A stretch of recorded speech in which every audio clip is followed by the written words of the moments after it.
Oh, this is Welcome, so fun already. Julian. Thank you for being here. Thank you for having me. Yeah, of course. You're a little late. I am a little late. I walked in 49 minutes late. Is that right? I did. But now it's we are starting. Yes, I was 49 minutes late. I checked compulsively. No, I checked. I got a call from Macey. You were excited. At 1:15, which was for Macey and you 15 minutes after I was supposed to be here. But for me, who thought this was tomorrow, I answered and I said, to what do I owe the pleasure? Which, when you're calling someone who was supposed to be here 15 minutes ago, is not what you want to hear. Because it indicates pretty immediately, oh, they don't know they're supposed to be here. In the valley, by the way, which then I said I can be there in 25 minutes, and everybody said there's no way he's going to be here. Absolutely. In 25 minutes. I was here in 29 minutes. Yeah, that was really well. good. Yeah, which I think for LA is 25 minutes. And Yes, I liked that Bijan was nervous that you weren't camera ready. He was like, but is he camera ready? Yes. I don't know. Also, I could hear Macey, because Macey said, let me call you back. And she called me back in 15 seconds and said, yeah, no, why don't you come? And in the back, I could hear Bijan pacing around. But is he camera ready? And yeah. We don't know each other super well. No. No. But I am curious what you were expecting. And what if you were to sartorially diagnose me, what you were because it felt like you were saying I need him to prepare a little bit more. And I feel like I'm pretty I mean, maybe you're a tad more dripped out than I am. This is the best I've ever been. This is the most dripped out I've ever been in my life. It's good. Yeah. It looks good. But I don't think it's much more than me. And I had no. I was eating a panini. Yeah, what were you were eating? Did you make the panini? No, it was from I actually don't know how it's pronounced. And I don't want to give out free. It's either Mami or Mame. Okay. It's a really good Italian sandwich place. That's the thing. You seem to think I'm an Arby's guy. Yeah, I think that's the underlying issue here. Is he camera ready? Is there a roast beef specific mustard all over his shirt? Little did you know you was eating from Mame. I was eating from Mame. Well, I was having a great time, and I was trying to figure out Adobe Media Encoder, which that's not funny at all. That's just I was looking for anything to save me from this. And the crazy thing is, today works a lot better for this. You said this than 22nd tomorrow. was great. good. Yeah. The 22nd was great. Yeah, tomorrow I was just having to thread a needle, and it really opens up my schedule tomorrow. Oh, fabulous. To be able That's to great. do this today. So I am sorry that I was 49 minutes late for the time that was super convenient for me. I apologize for that. No He just brought up Premiere. The producer just triggered me by bringing up Premiere, and he's trying to bring up Media Encoder. Yeah, no, I can't figure out. This is not what this podcast is for, except for I do think Adobe Media Encoder makes people mentally ill, because I am desperately trying to figure out how to make these files for a sketch smaller, and I don't know how to do it. Anyway, what I was initially going to say when I said I think it might be relevant for me to talk about why I was late, is when you have OCD, a lot of things you worry about and you check on very regularly. And I have a newish job where I have a lot of shifts all over. I'm driving all over the place, and I sort of have to make sure that I am in the right place at the right time and make sure the addresses are right in the calendar. And so I've gotten into a habit of like over checking my calendar and checking, oh, did I put that stuff in the calendar from the schedule correctly? And so that stuff winds up taking so much time, because I'll like double check, quadruple check, check in the morning and then check right before and then check when I'm on the way. And so at some point you say, no, you got to stop all of that. You got to just trust yourself. You got to just trust. Because this, and I have in the small corner of the internet where I have done stand up about OCD, and like clips have done well. People have pointed out that like people who, the commenters who say they have OCD have said like the worst is when occasionally your fear is validated. And so that happened. I won't say I'm not using it as an excuse, but it is something that where I've tried to get into the habit of just saying, hey, you put it in the calendar right almost every time. So just trust that you put it in the calendar right. You don't need to double check this stuff. Yeah.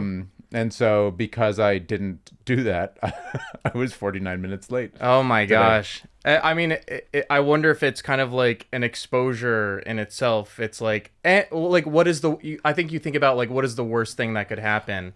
Right. Great question. And a very salient point is that while I was sad to have wasted 45 minutes of the three other people in this room's time, I didn't really feel bad. I felt bad, but I didn't feel like the way you feel when you're like, oh no, what if this thing is bad? That feels bad. Worse. It feels way worse than when the thing is actually happening. Yeah. And so true. And you're feeling, I think it's partially because it feels like you're feeling like 10 or 100 or 1,000 different bad things at once versus just the one thing of like, oh shit, I got to get out the door. Yeah. I got to wrap up I finished my sandwich. I mean, I had actually just finished it. Oh, right when she called was when you had already finished the great. sandwich. Perfect timing. It was really perfect timing. Yeah. Except for if it had happened an hour before. Right. That would have been even better timing. Yeah. That's interesting, and I feel like with patients, I think those are also more difficult moments for me as a therapist, is when their worries like come true to some extent, and kind of like how you navigate that, because part of the treatment, we'll talk about, is like exposure and response prevention, where you are systematically exposing people to the thing that they are worried about and showing that it's okay to feel that and that nothing necessarily bad will happen. Sometimes the bad thing happens, but I think there's a lesson in itself there sometimes where it's like, oh, the bad thing happened and it was okay. Totally. Yeah. I think we'll talk a bit more about like kind of treatment and diagnosis, but I think we can kind of talk a little bit about just like basics of OCD. Yeah, do you want to, because one of my favorite jokes, Julian, that you have is, and you can, this is my memory of it, is... It'll probably be better.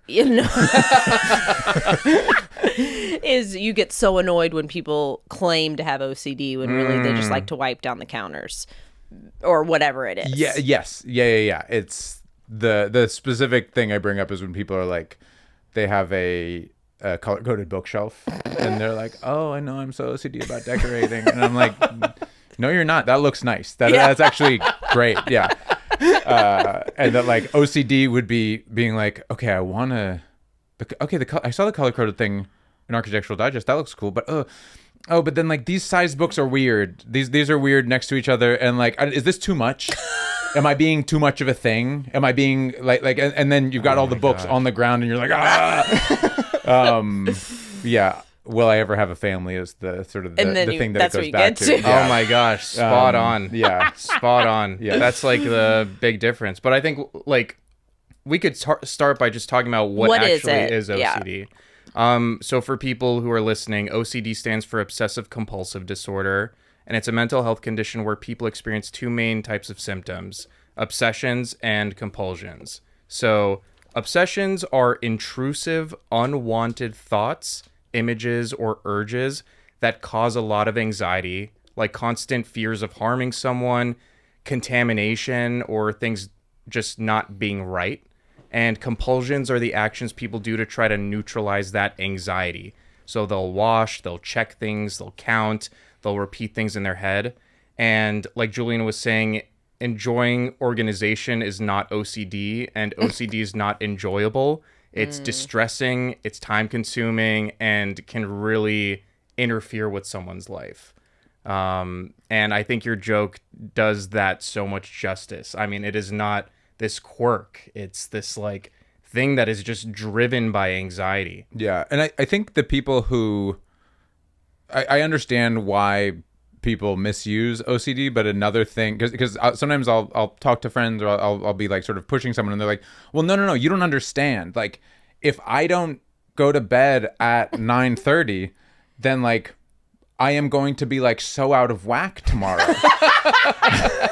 And I'm like, no, I do understand, because I would like to go to bed at 9:30 and I cannot. Never. Yes. That's the difference. It's people who are like, no, like I have to keep a routine or else my life isn't the best it could possibly be. And I'm like, as Right. someone whose life is like a 3 out of 10 compared to what I might like it to be, I understand that you're but they're saying like, yeah, my life's not going to be a 10 out of 10 if I don't go to bed Oh my at 9:30. Yeah. So I think it's like people do mistake things not being perfect if they don't do things perfectly, but like while they're in a life where they're pretty much able to do things quote unquote perfectly for what you were just talking about, versus somebody who's like, there's how I want to live. It's right over there, and all of these other things are getting in the way Yes. of me having that life. That is yes. I think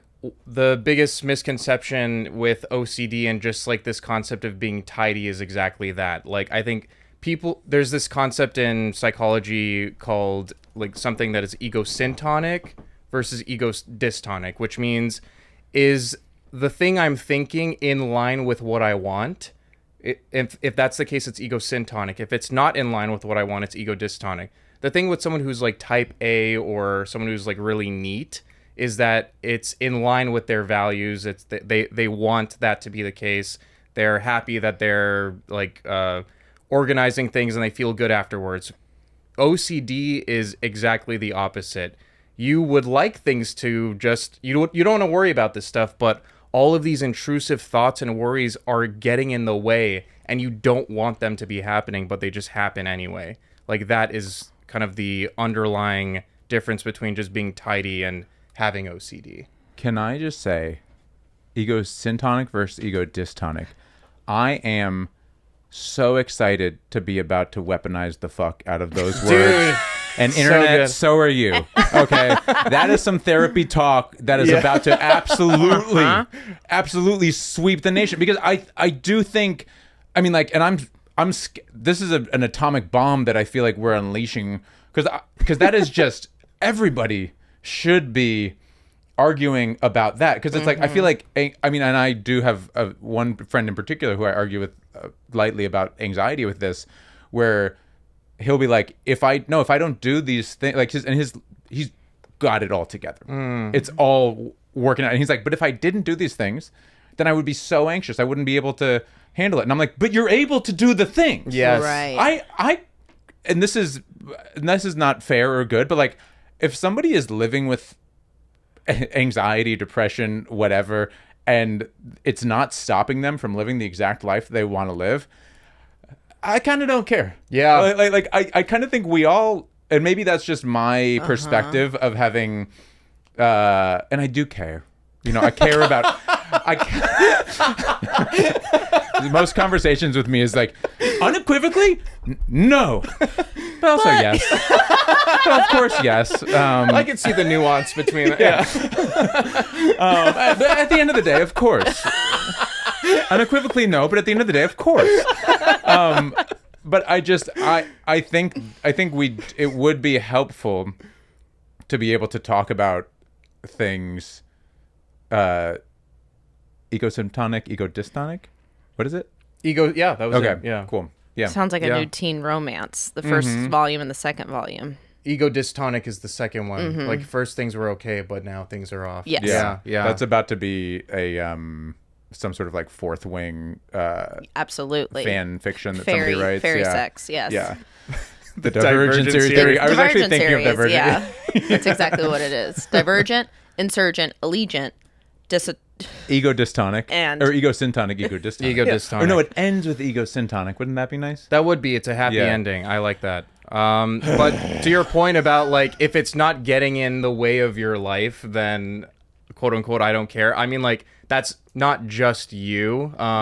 That's kind of like where the diagnosis comes from, because some people have these like worries that they have, and they might kind of like perform small rituals, but if it's not impacting their day-to-day functioning, then it doesn't necessarily meet the criteria for having obsessive compulsive disorder. Just because it might be helping them. Especially if like they're classifying themselves as like type A, often it's functional to them. Like the neatness and being organized, it helps them to some degree. But for OCD, it's like these compulsions that people are engaging in are not things that they want to be doing. They are things that they feel compelled to do and driven to do just to get rid of this anxiety. It's not something that and it does take time away from people living their day to day. And that's like one of the criteria, we talk about like the DSM. That's one of the DSM criteria for diagnosing OCD, is that it causes significant distress or it takes like up an hour or more a day. Yeah. And you would say, check. Oh, absolutely. Yeah. Yeah. Yeah. And just impairs functioning. Like it could be your work, it could be school, whatever. Like it's really affecting you. Yeah. I don't want to jump ahead, but it does seem like it could be confused, because everything you're saying now, I'm thinking I might have it, which I know is classic. Because, but then I'm like, or is it just anxiety, or is it just also, procrastination can, because it's not going to be perfect, so why even do it? I have a lot of that, which is not OCD as well. So I feel like the double diagnose, people are probably double up, right? OCD, anxiety, and even a little depression. Yes, great point. The cocktail. Yes, people with OCD. Yes, I think like the most common diagnoses to have alongside OCD is anxiety and depression, and you can argue that there's some like neurobiological reasons why that is, but a big part of it is like functionally. I mean, you're taking time away from your day to perform these actions.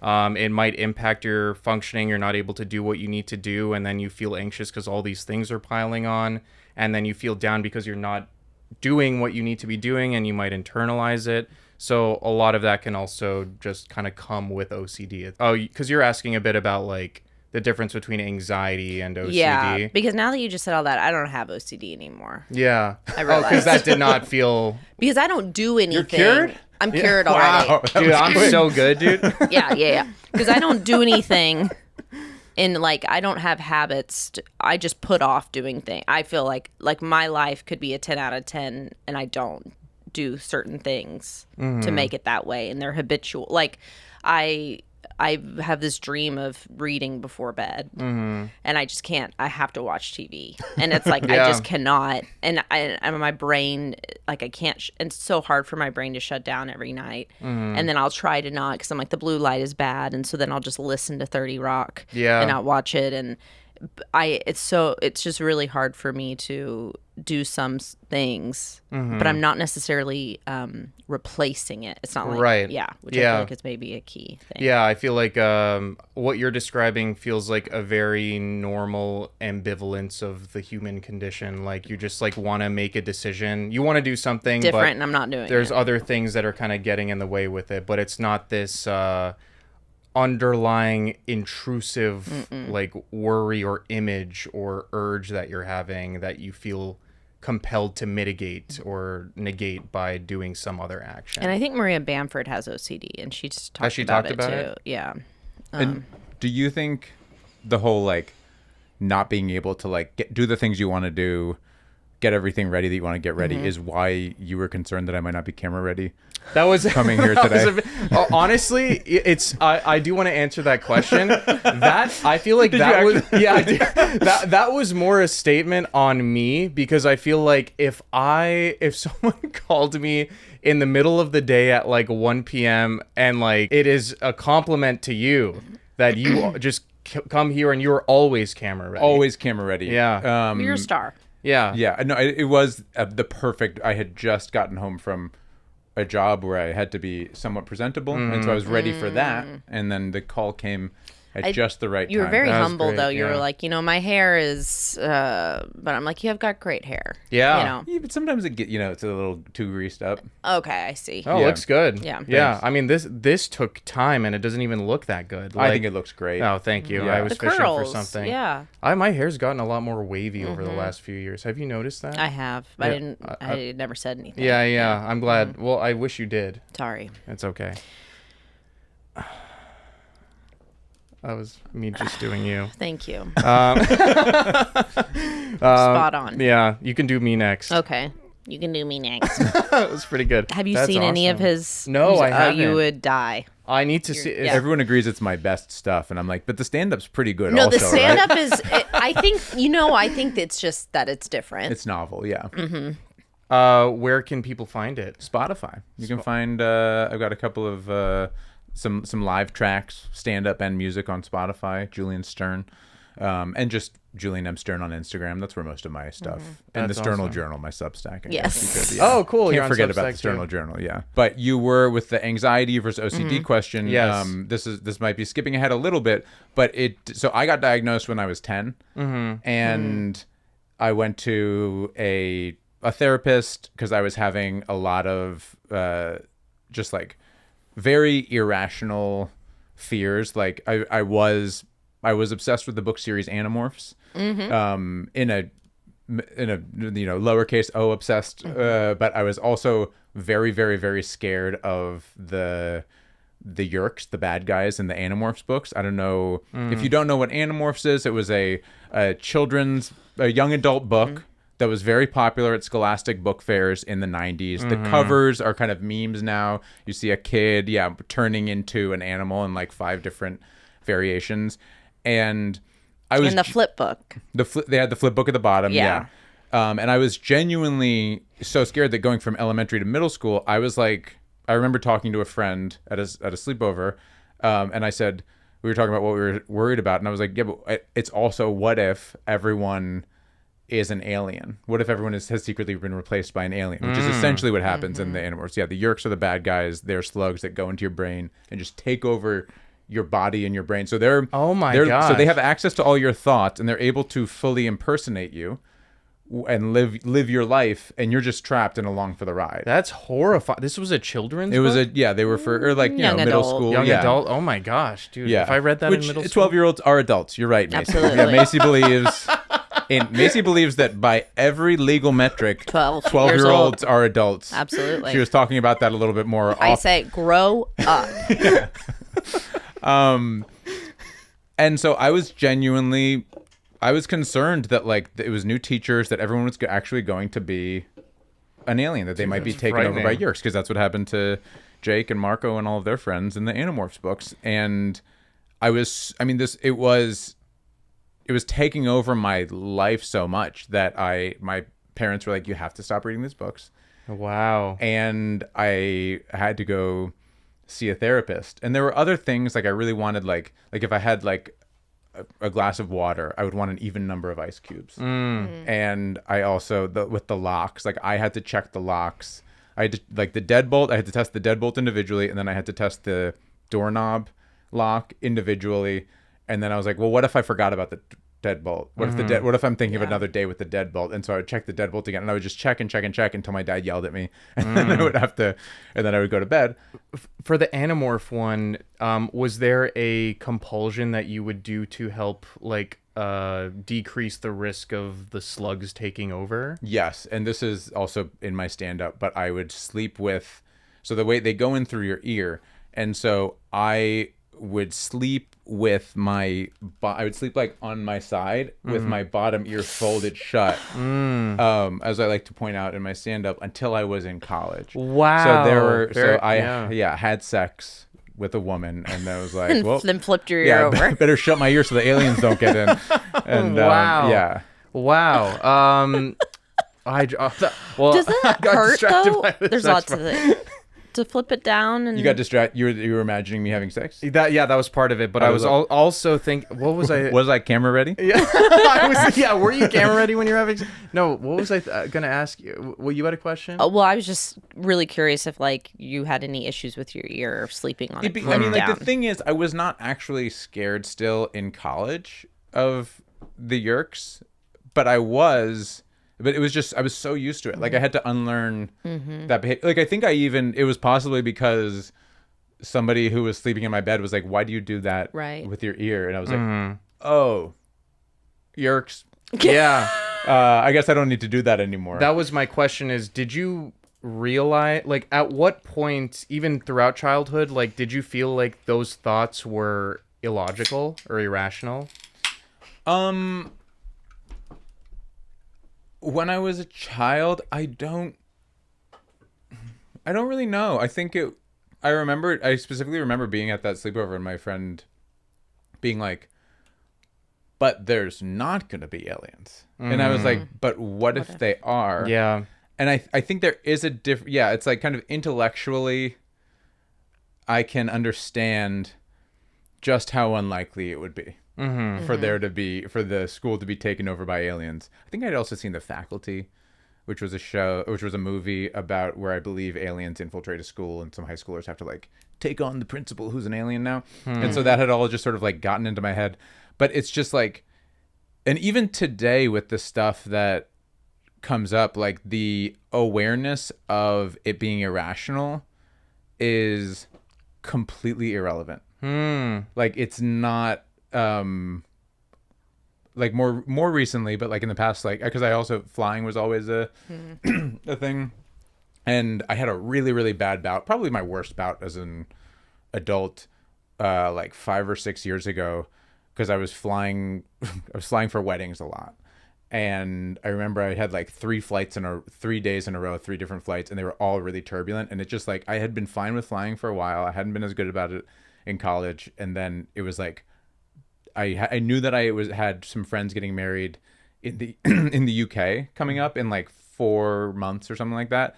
And it was like every day, I feel like 2 hours at least were spent just understanding the fact that I was going to die in a plane crash in 4 months. And I think that's the weird, is like, I can remember the feeling at that time of whenever I was like walking down a jetway being like, what? It's weird that you're like, it was kind of like I was doing it.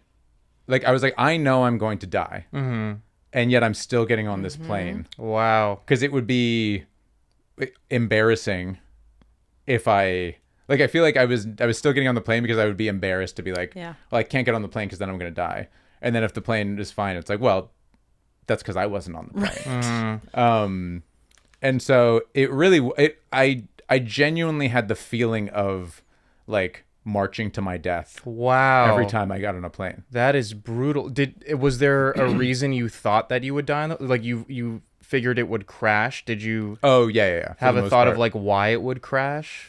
No, just doesn't feel like they should be able to stay up that easily. I think it was a lot of this stuff comes from, I think, pop culture things that like I remember. I didn't even watch the Twilight Zone episode where there's the like creature on the side of the plane, which is like a very famous Twilight Zone episode. But I read about it in like a book of Twilight Zone episodes I had when I was in like middle school. Cool kid. I also had a Brady Bunch episode guide that I loved because you couldn't watch they were on TV Land, but how are you going to know all the episodes? You can't binge them. I loved episode guides. You could read 1-sentence summaries of every episode of a show. So yeah, I had the Twilight Zone thing, and I just remember, oh my God, I hadn't even watched it. And then also Final Destination. See Final Destination Bloodlines in theaters right now. Who are you? Who do you work for? I don't know. I'm just on a podcast. Yeah. Final Destination Bloodlines coming to theaters now, or at this maybe you can rent on Amazon Prime for $19.99. And that's just a rent. I am excited. I am genuinely excited for Final Destination Bloodlines. I genuinely loved the Animorphs books. I love the Twilight Zone. The crazy thing is none of these are all things that I loved. And they made me so scared. But yeah, to answer your question, I think the trauma of watching the first Final Destination movie where it opens with a plane crash that you see twice, and I was just like, yeah, something's gonna happen. Plane's gonna crash. And I felt like if there were times where if I didn't feel the fear, then it would be more likely to crash. So it was like it was kind of like I had to like submit myself before the fear and say, I know you could kill me right now, but like that if I felt the fear enough, then maybe I would be okay. But certainly if I was to not feel the fear, if I was to get lost in a can TV of guide. Cabernet. And a good old episode guide. Yeah, and an episode guide. Then, like, if I wasn't scared, I would catch myself and be like, hey, the plane's gonna crash. That's interesting. Yeah. So it would behoove you to be fearful, and Is that that was the something compulsion? Yes. One of the misconceptions about OCD is that the compulsion needs to be like an actual act or behavior that you do, but the act itself can actually be a mental ritual to help reduce your anxiety. So I listed some of the ones that people struggle with. So mental checking. So people consciously review memories over and over to make sure they didn't do something wrong or immoral, or like, oh my gosh, did I say something offensive? Yeah. And then to mitigate that, I will think about all of the past things that just happened to try to like ensure myself that I did not say something offensive. That seems just like being human. Yes. I think that's like but like it's to the point where it's affecting your functioning. Right. That's the difference. So then there's mental neutralizing. So people will replace a bad or intrusive thought with a good one. So if they have this intrusive thought about this unwanted, violent or sexual thought, they will purposely think of a pure image as a way to mitigate that as like part of the compulsion. Some people will silently pray or count as a way to also mitigate any kind of... Very human, yeah. Yeah, that's just being I will also a say good Christian. it's the only time I pray, but it is every time. I mean, I flew 3 times in the past week and a half, and that is, and like there are some things that where I feel like I've overcome some of these things, and obviously it comes and goes, but like the prayer I pretty much have to do, and I'm like, this is the only time you pray. Yeah. So you gotta sell it. Yeah, make it count. And even saying this now, it's actually making me a little like, oh God, in those moments I feel religious. Yeah. And I feel like, and it also like when I was little, and I would stay at my grandparents' house a lot, and if I was like scared of anything, my grandma would say, oh, just say a prayer. And she was not like very particular about like how to pray, or prescriptive rather. But she would just say, start it with "Dear Lord," end with "Amen." I love that. She was like, you say, "Dear Lord, please watch over me tonight, Amen." That's all you need to do. Oh, I thought you were just to like shorten it. You were just like, "Dear Lord, Amen." Dear Lord, Amen. Yeah. Like, No, I would. It's really just the one. But I do, when I'm doing it, I feel like I have to be as full as possible with it. So I will mention so many people, and I will say things like, please help this person. Please give me the strength to help this person, and also I guess give me the strength to help myself, but like not too much. The right amount. And I actually, it does not really get in the way. And it is kind of a nice meditation, but it is still something that I get nervous if I haven't done it yet. So that's where it's like, I don't think I've done a trip where I haven't done it. Mm-hmm.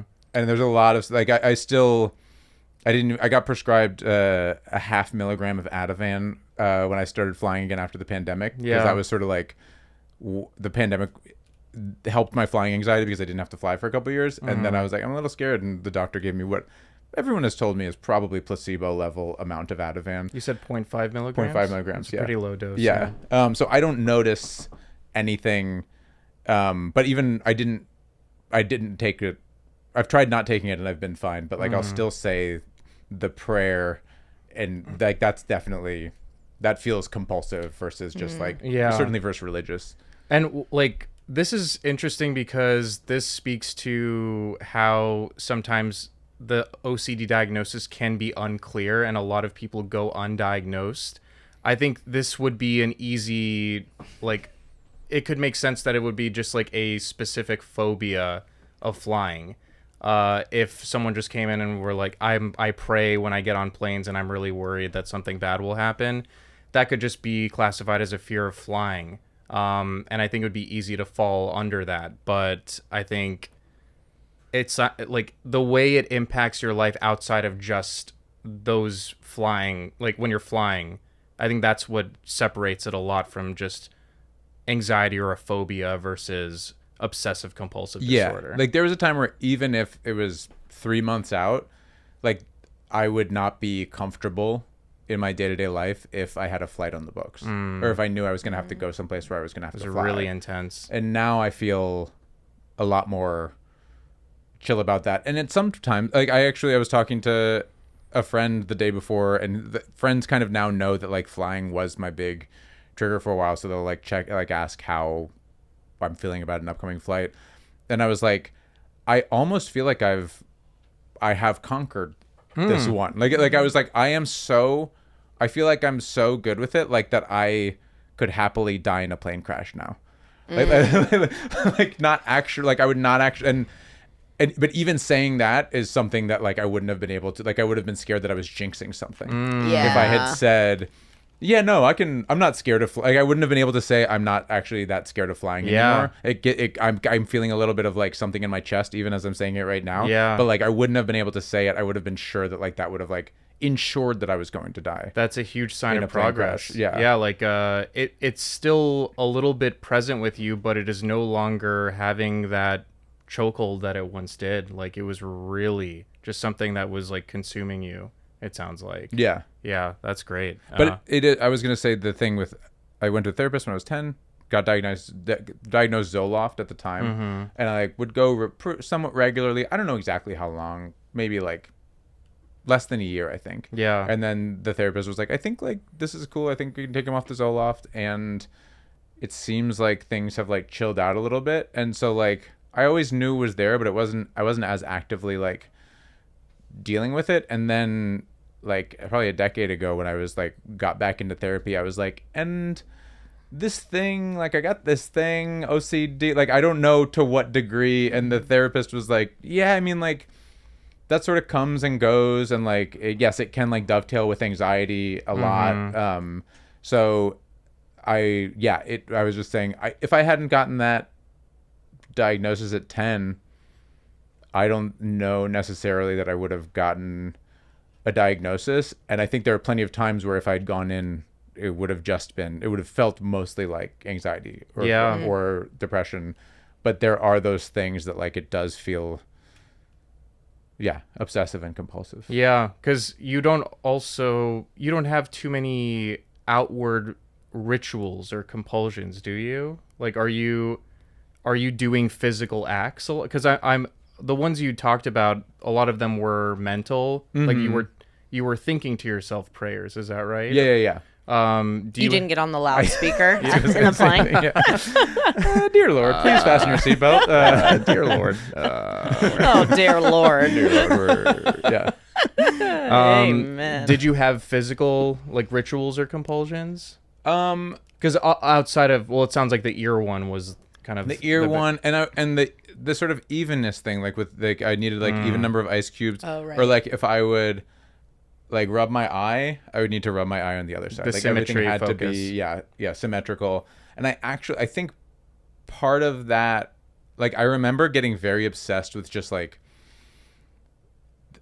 this is probably gonna be terrible podcasting, but I remember like I sort of like would like kind of beat out these rhythms where I would be like, oh, like left, right, left, but that's like not totally that's like kind of symmetrical, because like I was thinking about each beat. Stay with me. Let's see if I can do this. I was thinking about, okay, so the left hand gets to go first. The right hand gets to do two together, so they're like together, so they're friends, and then the left hand has to go last. So like that's like the left hand gets to go first, they like that. The right hand gets to be together, they like that. I was like, but then like I got to give the right hand a chance to go first, and then the right hand goes first, and then the left hand's together. And I'd be like, but now I got to start with the right hand again, so then the right hand, the second series of beats on the right are together. And then I feel like Macey is really trying. I feel like I'm really trying to get it. I thought you were like, I really want to make a joke right now, but this feels like the serious part.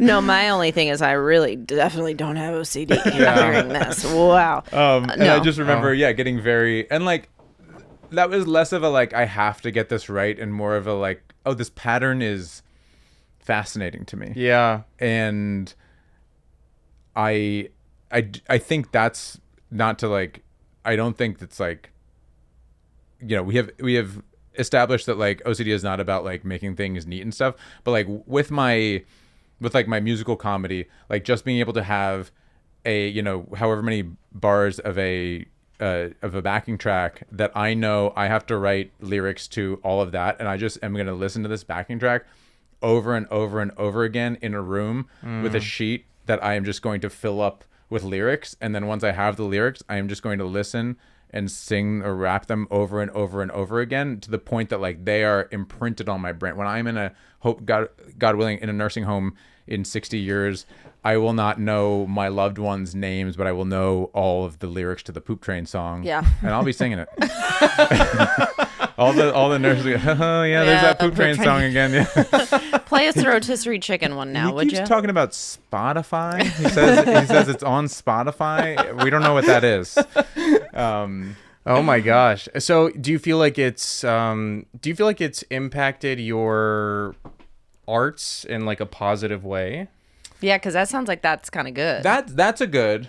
But I think, the way that I feel it the most in terms of my professional life, my comedy life, is social media, which is it could not be worse. Like I do not have any sort of an immense following by any measure, but I've had a handful of things, and ironically, for the most part, they have to do with OCD, that have done well. And I cannot not check.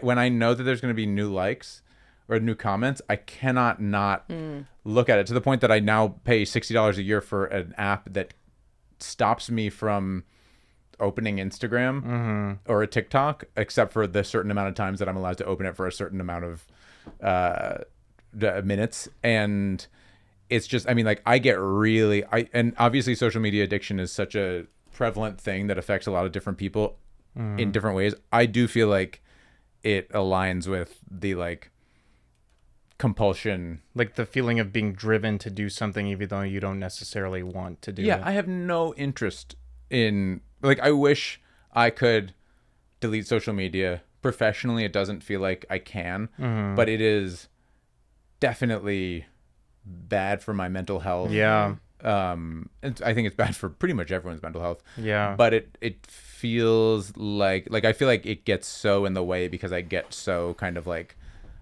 when things are going well on there, then that's all I can think about. Yeah. That's all I can be doing. And so then I have to like just throw it away and like stop for however many months, and then yeah, that one's difficult because I feel like that one, I feel like I resonate with that, and I wonder if a lot of people do resonate with that, because spending time on social media, I don't feel like is something that a lot of people do want to be doing, but I feel like it is the way the app is designed to like almost like hijack a normal brain function, which is like this like dopamine, quote unquote dopamine rush of just like getting some kind of validation, and it just kind of like preys on that. And it feels like, I feel like there are people who have the OCD drive to where it's just like this behavioral compulsion.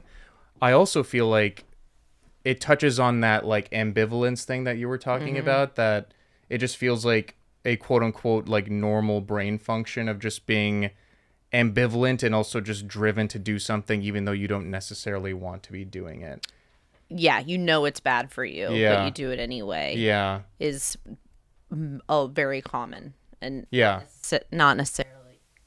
Oh, I was messing with it. Sorry. I did that to myself.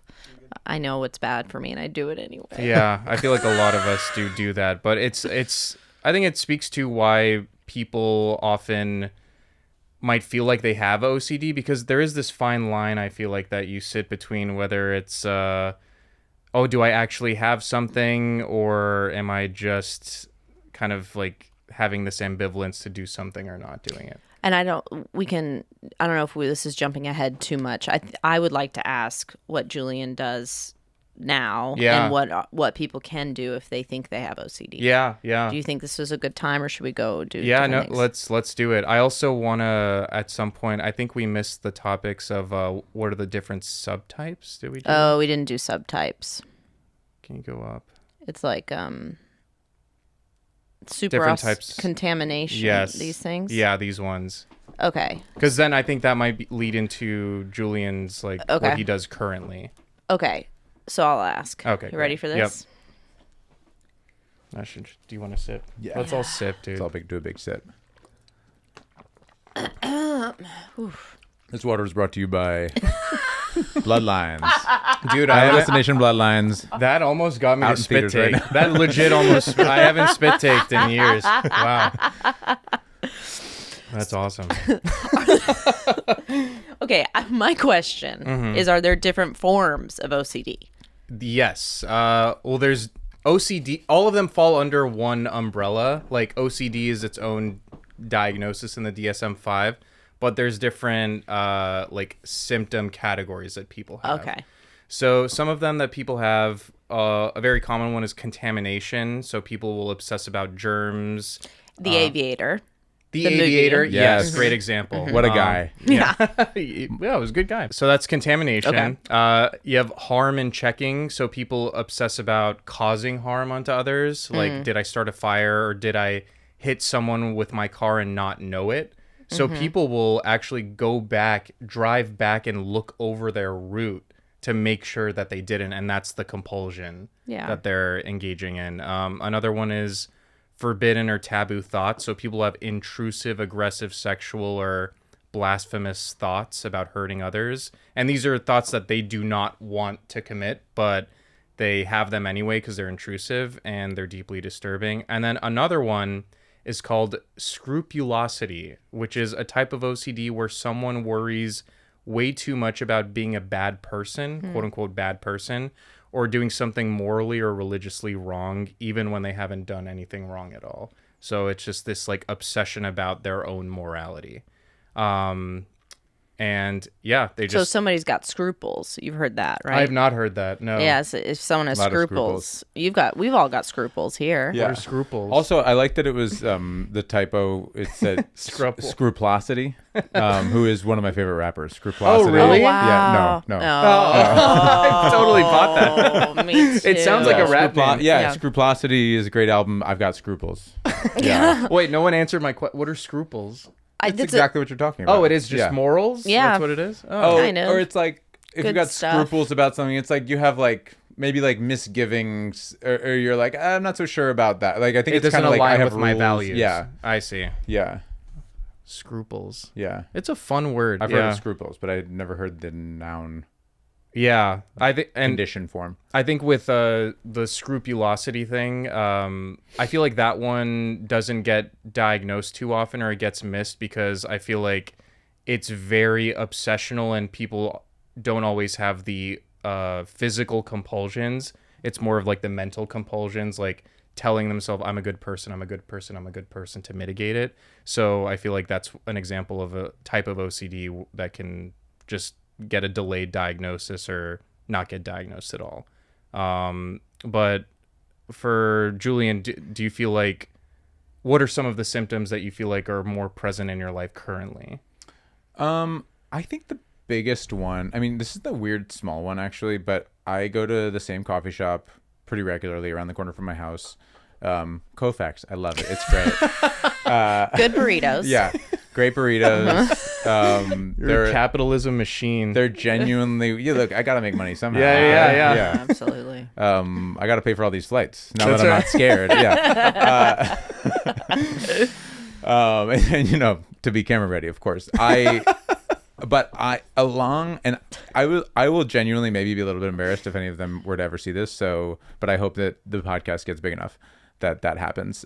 But one time, because during the pandemic, I would just go every day to just like have something to do, and I would start getting iced red eyes, which I love, which is a cold brew with an added espresso shot. Oh my gosh. Which I'm a big caffeine guy. I can have a lot of caffeine and not be too bad, and so I would start doing that, you know, maybe just to feel something. Yeah. And also I like the flavor, and so I would pretty regularly get them And one day, one of the guys who doesn't even work there anymore, but I would switch it up. So sometimes it would be like iced red eye. Sometimes it would be a hot red eye. Sometimes I would be like, you know what, I'm just gonna do the coffee.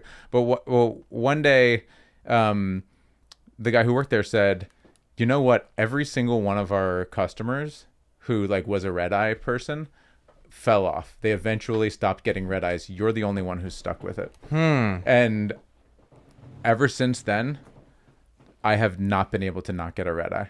Like there was a weird, like at the time it was like, oh well, I don't want to let him down, which he didn't actually care. He doesn't care. He didn't care. He definitely not. And I knew he didn't care. And maybe I even said it to him at the time, but I just got used to getting the red eye or the iced red eye, and it doesn't actually negatively affect me because I can handle caffeine. So there's nothing negative about it, except for the fact that I genuinely, there are times when I'm like, you're only getting you're only getting the iced red eye because it feels weird not to get it. And I can't bring myself not to do it. And even though he's not there anymore. He's not there anymore, but they know me as the red eye guy. Yeah. And they would not care. They would probably be. And one time there was a new person and nobody else was in the coffee shop, and I just got a coffee. Okay. But that's the only time I've been able to do that, and I tell myself that it's because then I've made it so, because I make coffee at home. I love making coffee at home, so it makes me not spend as much money when I'm like, that's my iced red eye place. I only go there for iced red eyes, and therefore I won't get into the habit of going there for coffee all the time. So it actually saves me money to only get iced red eyes there. I'm wondering if this is a judgment thing. Like, are you worried that they will judge you if you don't get the red eye? Like, or they'll think differently? I think they might judge me for getting the red eye. I don't think I think they... I'm not really... I don't know, but it is something that is... even though I can't totally like describe it, but I can feel that this is the difference. Interesting. Like there is something there that there's some barrier that I can't just like step across. Yeah.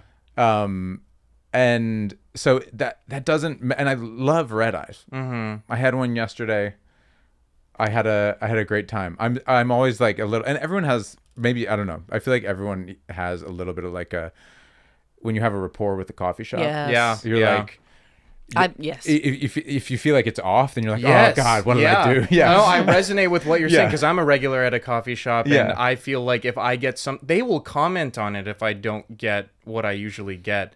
They'll like ask me if Of course. they legit ask me if something's wrong, and usually something is, but I still would, yeah. It's just like that friction is like a reason that I will continue with the same order. Yeah. I mean, I'm very brave. I mean, everyone's Yeah. always talking about my bravery. Mm-hmm. And so I used to be an iced cappuccino person, and I'd go years this place. Well, and then sometimes I was cold brew, but usually they knew me iced cap, you know? And then I got that diagnosis for the skin prick test that, I was allergic to coffee. So apparently I'm allergic to coffee. I don't even know if it's real, but I'm now down to one a day. But So you're not that allergic. right. Anaphylaxis every time. Yeah. But it's how I start my morning. That's what wakes her up. Yeah. It's the EpiPen. But then I was like, okay, well, I have these people know me for my coffee, my iced cap. Like, what am I going to do? And I remember the first day I ordered a matcha, and it really felt like the world was ending for everyone. And they were like, what? And I was like, I know. I was like, I got the skin prick. What is that? I go, I don't even know if it's real. I did the whole thing. Like, I was like, so I'm only down to one a day, and I'm going to have that one at home. And now I'm the matcha girl, and I've been matcha girl now for a couple years. And so they've really grown with me. And they've seen me through all of my different changes. But that was a hard day. Right. Yeah. But like, was it actually a hard day? Because I know that this is a thing for me where if I went in and I ordered a decaf coffee, everybody might laugh, but they wouldn't be laughing. They would be like, whoa, what's going on? And we would have fun. And it would be kind of like today when the worst happened and I realized that I thought the podcast was on the wrong day and then I was 45 minutes late. it wasn't that bad. I know that if I actually did it, it wouldn't be that bad. And I know that most days I do want an iced red eye, but it's less the compulsion of getting the iced red eye and more the obsession when I think about what if I do, like what. Like it ties my chest up in knots when I think about it. And it's not even thinking about what if I got the wrong thing or what if they think anything of it. It's just I had this idea at some point that like, I have been only getting the iced red eye, and then I've been like not able to do anything different. I talked to my therapist about how like one of them I know his name. I know his name. But they'll come in and they'll say, "Hey, Julian," and I'll say, "Hey," and I'll be like, "Hey, man," because I'm scared. I'm like, "Oh my!" But I learned his name a while ago, and so then every time I go in, I think about it, and so my therapist was like, "You have to go in, and you have to say his name." Just say his name. Yes, we should talk about treatment. I feel like that's going to be pretty high yield. To answer your question, no, it wasn't actually a bad day. Leading up to it, that was the worry. And then once I'm nobody cares. Nobody cares what my order is. I think the other thing that's like biggest in my life in terms of how it manifests is indecision. Like every choice, there's so many things that I want to do that I simply cannot do, whether it's texting back a friend, whether it's like, steaming ahead on a project, going full steam ahead on a project.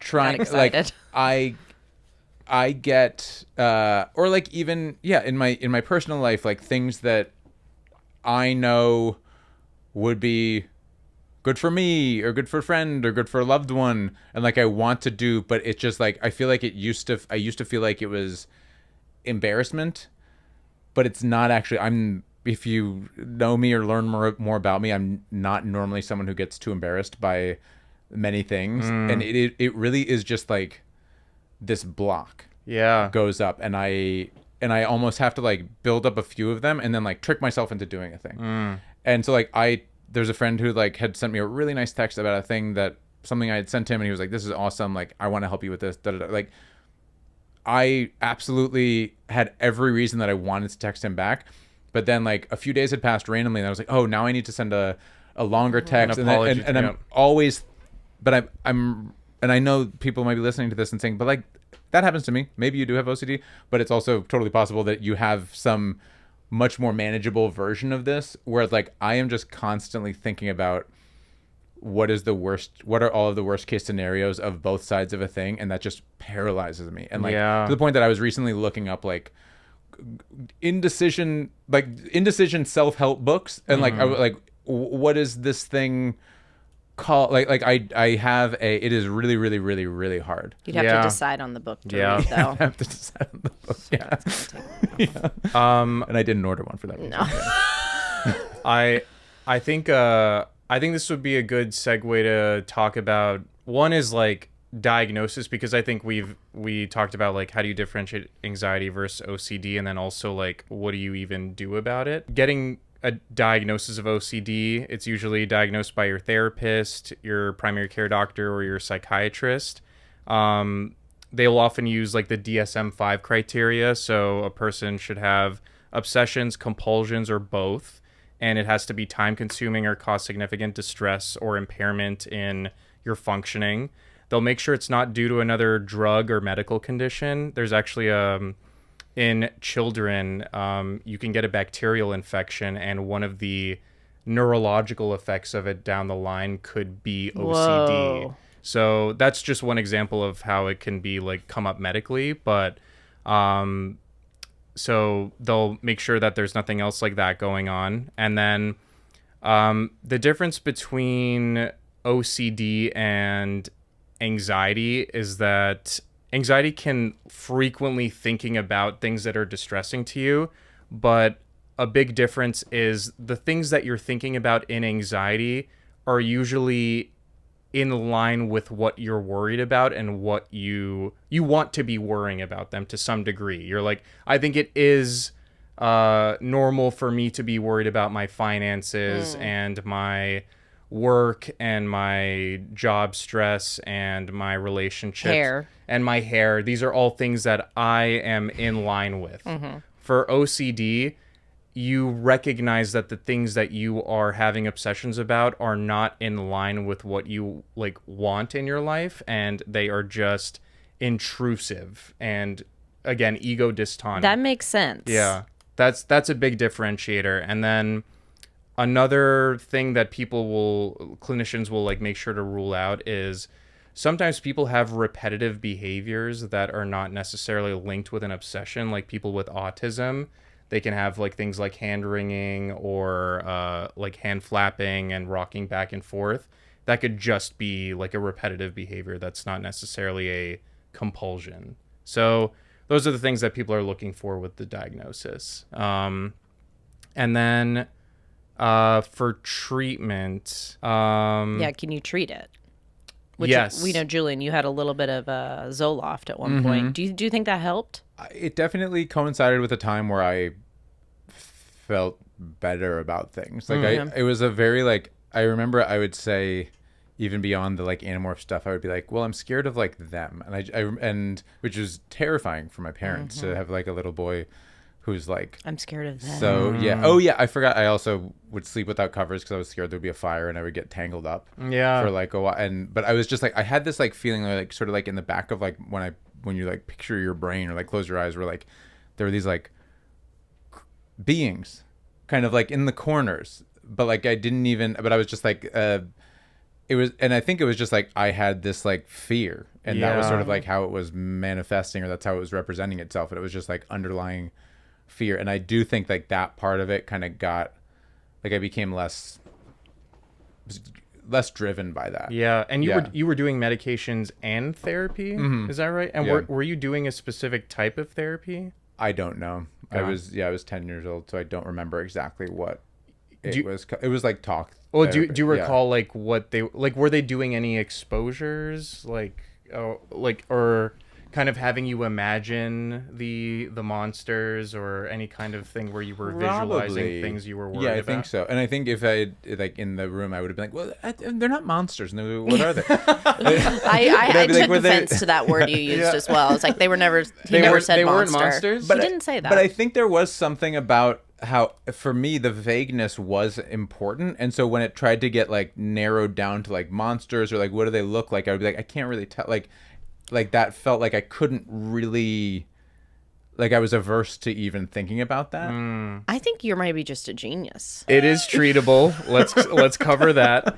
And there's two ways to treat it: therapy and medications. And it's most effective when using both, but using both isn't necessary. The gold standard therapy is something called exposure and response prevention therapy, which is ERP. And it's a type of therapy where the person is gradually exposed to the thoughts, situations, or triggers that cause anxiety without doing the usual compulsion that temporarily relieves that anxiety. So, for example, someone with contamination fears might touch a doorknob and then resist the urge to wash their hands. And that's like the response prevention part. And it sounds like you didn't have anything that was explicitly like that. You were maybe like talked about it, but it wasn't something where you were like told, okay, tonight you're not going to sleep on your side or you're not going to cover that ear. No, now that you put it that way, we definitely like talked about that stuff. And I remember my mom would get me like a glass of water or whatever. And I would be like, this has 5 ice cubes. Can you put one more in or take one out? And she would say, no, you really need to. Yeah. Yeah. And then I would just toss it out myself. Yeah. Or maybe, but yeah, no. So we absolutely did stuff like that. And I think, because I was like 10 or 11 years old, perhaps it was something that was more actively being, thought about by my parents. And I just sort of saw it as like, oh, my parents are just telling me I have to do this thing or I can't do this thing. And yeah, my dad would tell me like, don't check the locks anymore. Like you can check once to make sure the door's unlocked. Or even like they would say, we're gonna make sure the door's locked. Yeah. It's locked. You don't need to do this. And then I think at times I would still like sneak out of bed to try to like double check, but then I was trying not to check that. And I would imagine it made you feel a little more anxious when you got the 5 ice cubes, or that you weren't able to check the 100% number of times. Yeah. But over time, the eventual result was that the anxiety went down.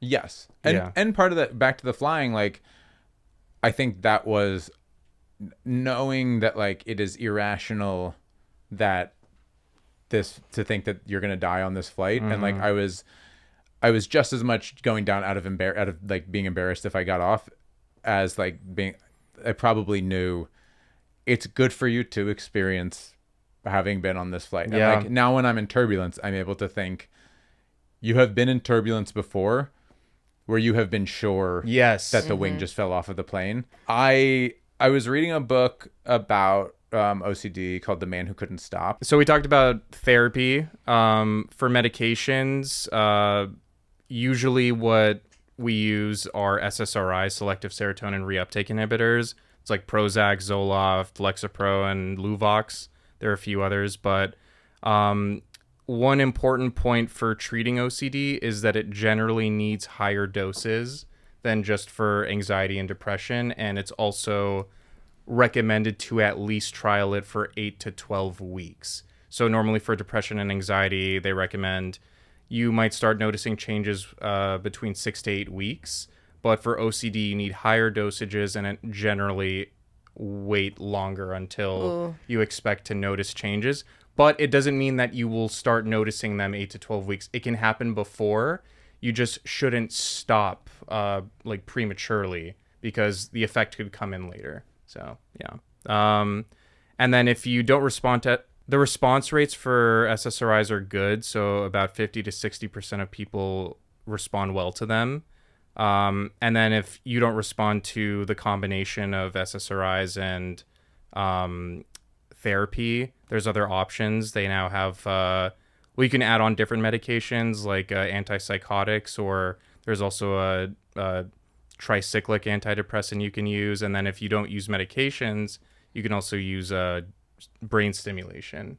So like TMS, transcranial magnetic stimulation, and then deep brain stimulation. So long story short, it's highly treatable. It takes time, and you can have like trial and error, but the treatments work, and with the right support, you can make some meaningful recoveries. With the right support, you can make some meaningful recoveries. Yep. Is a great takeaway for everything. Good. That we should end on that sentence. No, then I wouldn't be able to come on this podcast.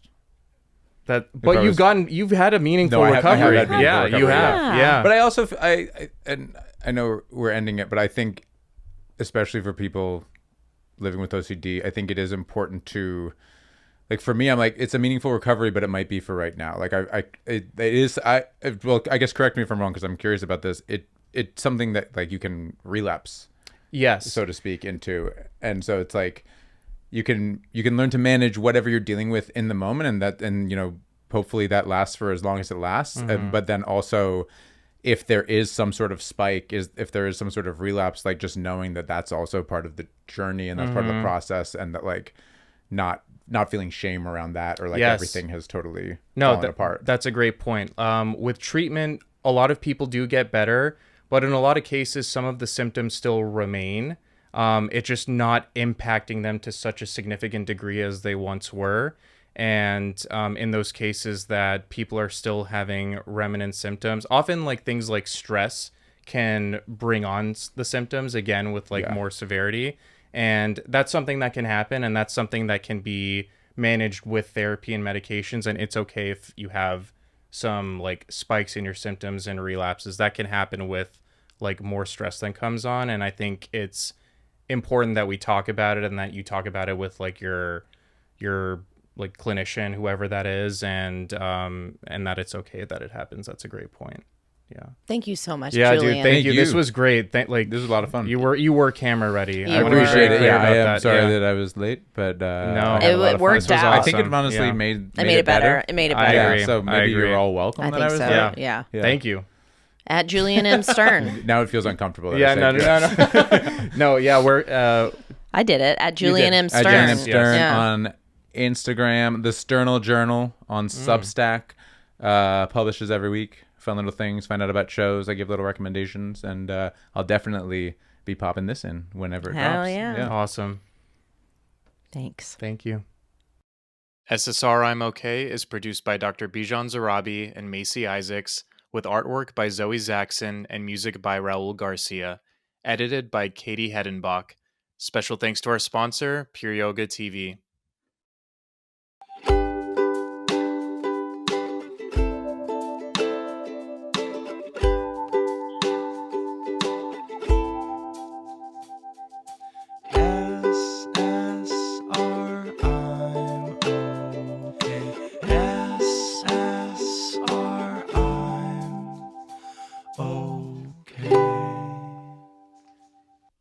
The information provided in this podcast is for educational and informational purposes only and is not a substitute for professional medical advice.